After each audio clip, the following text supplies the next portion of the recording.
In my last segment, I mentioned what we thought were some risks, and I thought this was a good opportunity maybe to talk a little bit about our worldview and what the possible impacts of our worldview and those risks are on real estate.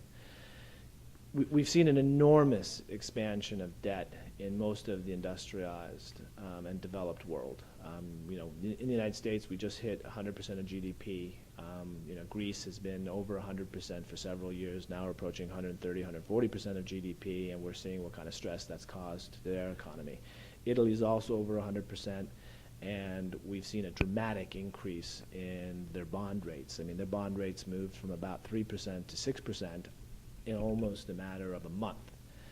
So we can see that the impact of over-leveraged sovereign debt is a real issue and can have a significant impact on real estate, right? Meaning if interest rates in our country shot up from 3%, and today let's call them 1%, but even if interest rates in our country shot up from 3% to 6%, the cost of real estate just doubled as far as our debt. That would have a huge impact on cap rates.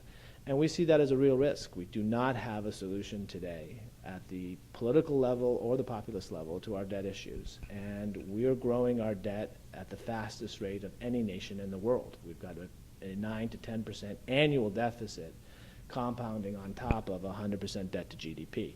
There's no other country in the world doing that. Greece is not doing it. Spain's not doing it. Italy's not doing it.